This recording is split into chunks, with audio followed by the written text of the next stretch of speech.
संवाददाता सम्मेलन करने का मुख्य उद्देश्य है कि जिस प्रकार से हम लोग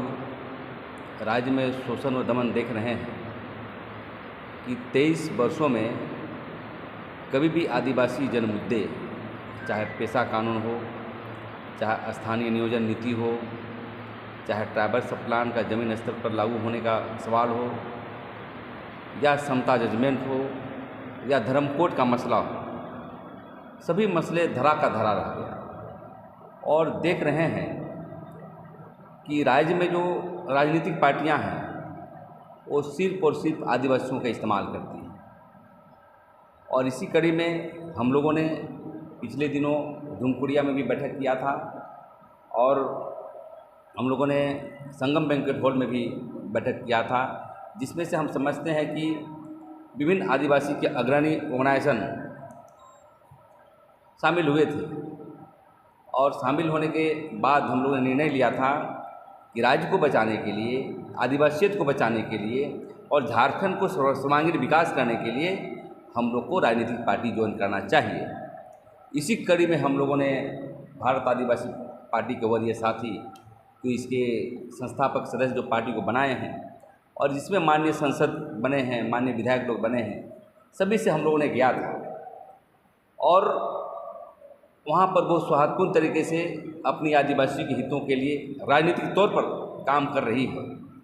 उसके बाद वहाँ से आने के बाद हम लोगों ने समय लिया कि झारखंड में भी इस पार्टी का आगमन हो, क्योंकि आदिवासी का बहुत दयनीय स्थिति है। उसी कड़ी में मैं कहना चाहता हूँ कि 9 जुलाई 2024 को पुराना विधानसभा मैदान में हम लोग विभिन्न सामाजिक संगठन के लोग हम लोग शामिल हो रहे हैं, जिसमें से हमारे राजकुमार रौत जो बांसवाड़ा के सांसद हैं और क्या नाम है उनका, उमेश डामोर और कमलेश डोडियार और कांति भाई रोध। हम समझते हैं कि 10-12 जो है हमारा आदिवासी ऑर्गेनाइजेशन के साथी झारखंड में आ रहे हैं और शिरकत करेंगे। सिर्फ पार्टी ज्वाइन कीजिएगा या यहाँ चुनाव भी लड़िएगा? हाँ, पार्टी मैं बता रहा हूँ, पार्टी लॉन्च करना ही है कि राजनीतिक रास्ते को लेकर के यहाँ पर विकास के पैमाने पर हम लोग आना है। और पार्टी ज्वाइन करने के बाद जो हमें केंद्रीय कमेटी आदेश देगी या संसदीय बोर्ड आदेश देगा, उसी कड़ी में हम लोग चुनाव लड़वाने का काम करेंगे। लेकिन मैं कहना चाहता हूँ कि आज झारखंड का जो परिस्थितियाँ हैं, ये कभी भी हम देखते हैं कि कोई भी मुद्दे को लेकर के न पार्लियामेंट में सवाल उठाता है और न ही विधानसभा में उठाता है। अभी जो मौजूदा मुखिया है हेमंत सोरेन आपका आवाज़ को उठा ही रहे हैं। देखिए, जो वर्तमान जो मुख्यमंत्री हैं, मुख्यमंत्री आदिवासी हैं, लेकिन उसके इर्द गिर्द जो है माफिया तत्व के लोग हैं, जैसा कहता है वैसा करते हैं। हम लोगों ने बार बार कहा कि आप ज़मीन के मसले पर विशेष टास्क फोर्स बनाएं, क्योंकि जहां आप रांची में देखेंगे, रांची शहर हो या झारखंड में, ज़मीन के मसले पर विशेष टास्क फोर्स बनाइए। ज़मीन का जो डिग्री हुई है SR कोर्ट से, उसकी दखल दहानी दीजिए। कई बार हम लोगों ने मेमोरेंडम दिया, स्थानीय नियोजन नीति पर दिया, इन सभी मामले पर दिया, धर्म कोड के मसले पर दिया, ट्राइबल सब प्लान पर दिया, लेकिन कभी भी इन्होंने इस सवाल को इम्प्लीमेंट करने का काम नहीं किया है। इसलिए जो गठबंधन की सरकार है या बीजेपी की सरकार है, हम समझते हैं कि आदिवासियों को सिर्फ इस्तेमाल करती है और इन लोगों को आदिवासियों की बात करना हम समझते हैं कि बेईमानी है। उनका कोई हक नहीं आदिवासियों की बात करने के लिए, क्योंकि 23 वर्ष हो गया भाई। हम अब कितने वर्ष हम आदिवासियों को संघर्ष करते देखेंगे। आज जब स्थानीय नियोजन नीति नहीं लागू हुआ तो उसके देखते हुए हमारे छात्र नौजवान झारखंड के अन्य राज्यों में जाकर के पलायन कर रहे हैं, वहाँ रोजगार की तलाश कर रहे हैं, ठोकरें खा रहे हैं। लेकिन यहाँ पर देख रहे हैं कि बाहर के लोग, चाहे माफिया तत्व के लोग, शासन व्यवस्था में काबिज हैं और अरबों रुपया पैसा का लूट खसोट कर रहे हैं। तो हम लोग जो 9 जुलाई को पार्टी में शामिल होंगे, तो हम समझते हैं कि झारखंड के सभी धार्मिक अगुवा को बुला रहे हैं, सामाजिक ऑर्गेनाइजेशन को बुला रहे हैं और अपील भी करना चाहते हैं आपकी मीडिया के माध्यम से कि जो जो सामाजिक संगठन का काम कर रहे हैं और अपनी राजनीतिक के तौर पर अपना जो है हमारे मुद्दे हैं उसको लागू करना चाहते हैं, तो आइए पार्टी में शामिल हुए और झारखंड को एक नया सशक्त आर्थिक सामाजिक राजनीति के रूप में इसको डेवलप करने का काम करेंगे। तभी ही आदिवासी समाज आगे बढ़ सकता है। इसीलिए हम लोग आज संवाददाता सम्मेलन आज हम लोग कर रहे हैं। जैसा कि आप देख रहे हैं, झारखंड में विगत झारखंड बनने के 23 से 24 साल हो चुके हैं, आज़ादी के 70 से 75 साल हो चुके हैं, लेकिन झारखंड की स्थिति, पहले कहा जाता था कि भारत सोने की चिड़िया, झारखंड की स्थिति वही थी। ठीक है, यहाँ पे जितना अंग्रेजों के समय में देखा जाए तो यहाँ पे जितना खनिज पाया जाता है, अगर इसको प्रॉपर तरीके से निकाल लिया जाए तो मुझे लगता है कि झारखंड पूरे भारत में राज कर सकता है। लेकिन जैसे कि हम देख रहे हैं कि यहाँ पे खनिज निकालने के लिए माफिया लोगों का आगमन होता है और ज़मीन लूटने के नाम से, चूँकि कई सारे कानून यहाँ पे हैं, CNT-SPT एक्ट है ज़मीन संरक्षण के लिए, लेकिन इन सभी कानूनों का उल्लंघन करके सुप्रीम कोर्ट के कई सारे जजमेंट हैं जिनका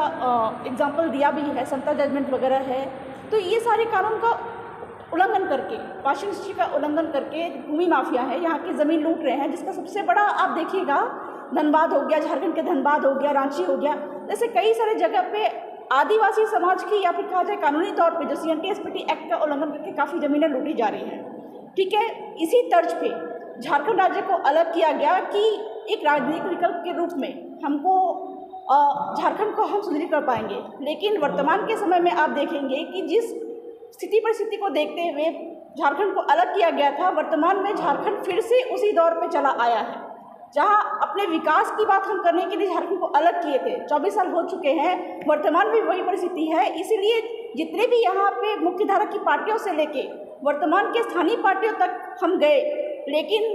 वही ढाक के 3 पाती है। इसलिए नए विकल्प के तौर पे यहाँ की आम जनता चाहती है, आदिवासी मूलवासी चाहती है, चूँकि यहाँ पे स्थानीय नीति की बात करें, नियोजन नीति की बात करें, यहाँ के आदिवासी और यहाँ के स्थानीय लोगों का मुख्य मुद्दा है। तो ये सारे मुद्दों को लेके बहुत कोशिश की इन्होंने कि मुख्य धारा की पार्टियां तो यहाँ पे कोई काम नहीं कर रही है, लेकिन कम से कम यहाँ की जो स्थानीय पार्टियां हैं ये तो काम करें। और वर्तमान का जो हेमंत सरकार जो है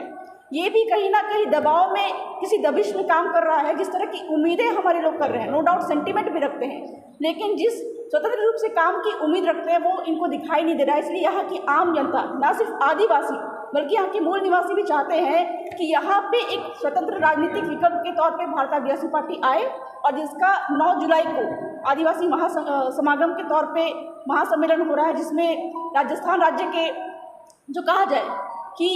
स्वतंत्र आवाज़, कहने को तो वो राजस्थान राज्य की बात करें या फिर कहने को तो कहा जाए कि वो आदिवासी समुदाय से बिलोंग करते हैं, लेकिन जिस तरह से वो आदिवासी, मूल निवासी, दलित, वंचित, शोषित समुदाय की बात रखते हैं, पूरे झारखंड की जो मतलब की विधानसभा है, सॉरी राजस्थान की विधानसभा है, या फिर कहा जाए अभी सांसद के रूप में चुन के राजकुमार रोज जी संसद में गए हैं, हमें पूरा यकीन है कि जिस तरह की संवैधानिक बातों का ज्ञान उनको है, ठीक वही ज्ञान वर्तमान समय में यहाँ पे झारखंड में ये पार्टी आती है और यहाँ के लोगों को चुन के संसद और विधानमंडल में भेजा जाएगा, तो यहाँ के लोग भी स्वतंत्र रूप से यहाँ के आदिवासी, यहाँ के मूल निवासी सारे लोगों के जल जंगल, जमीन, खनिज, व्यापार, रोजगार की बात कर पाएंगे। और जो पलायन का मुद्दा यहाँ पे मुख्य है, क्योंकि व्यापार रोजगार के तो बहुत सारे यहाँ पे जरिए हैं, यहाँ पे खनिज पाए जाते हैं प्रचुर मात्रा में, लेकिन यहाँ के खनिज का दुरुपयोग करके दूसरे अडानी अंबानी कंपनियों को वो सारे खनिज दिए जा रहे हैं, स्थानीय यहाँ के आदिवासियों को कोई फायदा नहीं हो रहा है। तो कहीं ना कहीं ये भारत आदिवासी पार्टी से हम ये उम्मीद रखेंगे कि वहाँ पे ये स्वतंत्र रूप से लोगों को सदन में भेजे, और इस प्रकार से वैसे लोग यहाँ के स्थानीय लोगों को, यहाँ के आदिवासियों को व्यापार रोजगार का काफ़ी अच्छा मौका दे पाएंगे। तो 9 जुलाई को हम आप सभी लोगों का स्वागत करते हैं और अनुरोध करते हैं, आह्वान करते हैं कि 9 जुलाई को हमारे भारत आदिवासी पार्टी का जो महासम्मेलन, महासमागम हो रहा है, इसमें आप सभी भी शामिल हो। हम लोग विकल्प के तौर पे भारत आदिवासी पार्टी को झारखंड में ला रहे हैं, क्योंकि पिछले बार जब हम लोग देखे कि जब भाजपा की सरकार थी झारखंड में, उस समय रघुवर दास जी ने हमारा जो मुख्य जो कानून है आदिवासियों का, CNT-SPT कानून को उन्होंने संशोधन करने का काम किया, और भी ऐसे कई कानून ला रहे थे जो आदिवासी हित में नहीं थे। तब हम लोगों ने विकल्प के तौर पे हमने JMM और कांग्रेस के गठबंधन की सरकार को सपोर्ट किया, और जिसके कारण आज आदिवासी विधायक में से 26 आज गठबंधन के पास है, लेकिन इसमें भी हमें निराशा मिली और यही कारण है कि अब हम लोग फिर से विकल्प की ओर जा रहे हैं, क्योंकि अब हम लोग भाजपा, कांग्रेस, जेएमएम, आजसू सबको देख लिए 24 साल के झारखंड में। इसीलिए अब हम लोग भारत आदिवासी पार्टी को ला रहे हैं, क्योंकि झारखंड ही बना था अबुआ दिसुम अबुआ राज के तर्ज पे। और वो अबुआ दिसुम कहने का मतलब कि अपना देश में अपना राज होगा, आदिवासियों का राज होगा, मूलवासियों का राज होगा। लेकिन 24 साल बीतने को हैं, आज तक ऐसा कुछ भी नहीं हुआ। आदिवासियों की स्थिति दिन पर दिन गर्त में गिरती जा रही है और अब आदिवासियों को समझना होगा, संभलना होगा और अपने हक अधिकार की लड़ाई को जारी रखने के लिए भारत आदिवासी पार्टी को समर्थन देना होगा और भारत आदिवासी पार्टी के साथ खड़ा होना होगा, तभी हम बच सकते हैं। अन्यथा हमें ख़त्म करने में सारे पार्टी के लोग लगे हुए हैं।